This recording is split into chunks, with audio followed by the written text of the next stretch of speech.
Yesterday, WikiLeaks dumped more than 2,000 emails relating to Clinton insider John Podesta. One of the most startling documents I've seen was a breakdown of all the benefits of the 2015 nuclear deal with Iran, which was emailed to Clinton's top foreign policy advisor a couple weeks before the treaty was ratified. What was startling about it? Oh, just the part where it says that the billions of dollars in cash sent to Iran will allow them to spend it on terrorism, as if it's a good thing. One of the quotes from the email reads, "This will transfer billions to Iran and enhance its funding for terrorism and its efforts to gain hegemony in the region." Billions in funding for Iranian terrorism? How progressive.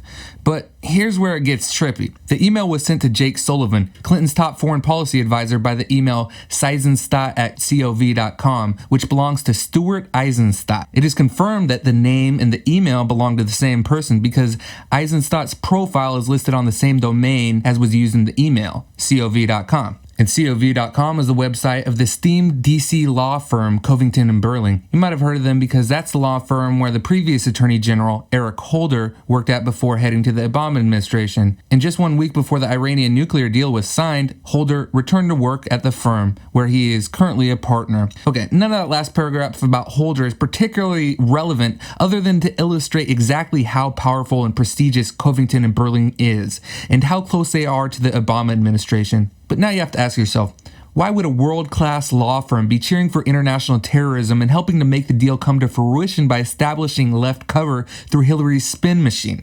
Is that even legal? Could the author of the email, Stuart Eisenstadt, be charged with terrorism by Sunni nations, or even sued in reciprocity of our new law which allows us to sue exporters of terror? I don't have the answers.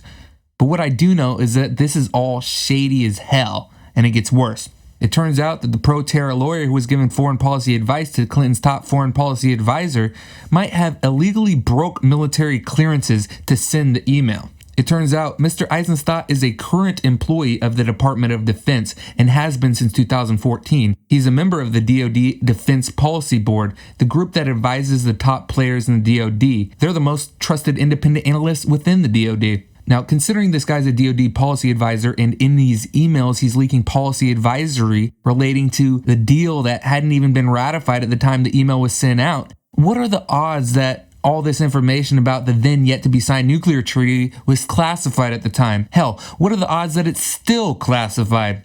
I'd say the odds are pretty high because that's some sensitive information. I mean, do you actually think that the DoD wanted us to all know that the Obama administration is officially a state sponsor of terror? If they didn't want the public to acquire this info, then the information would have been classified. And if the info was indeed classified, then Mr. Eisenstadt would be criminally culpable because he leaked it into someone's personal Gmail account, Jake Sullivan's. It most likely wouldn't even matter if Jake Sullivan had the proper clearances to receive the briefing, because this was being sent to an unauthorized private email account owned by Google.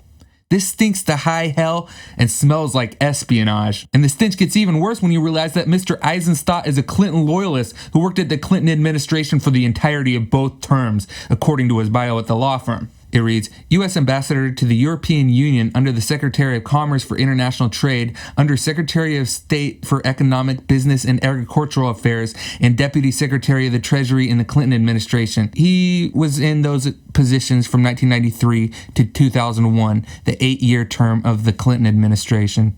Does any of this seem even remotely kosher to anyone but Mr. Eisenstadt? According to the leaked documents, Jake Sullivan ended up responding to Eisenstadt's original leak by saying that he agreed with Eisenstadt's bottom line, which I assume means that he thinks more Iranian terrorism is a benefit. According to WikiLeaks, Sullivan said, I would characterize the term of the deal a bit differently from how you have, but my bottom line is the same as yours. Eisenstadt then concluded the conversation by asking Jake to call him to talk about, quote, BDS, which is the anti-Zionist movement sweeping progressive campus intersectional activist networks by storm.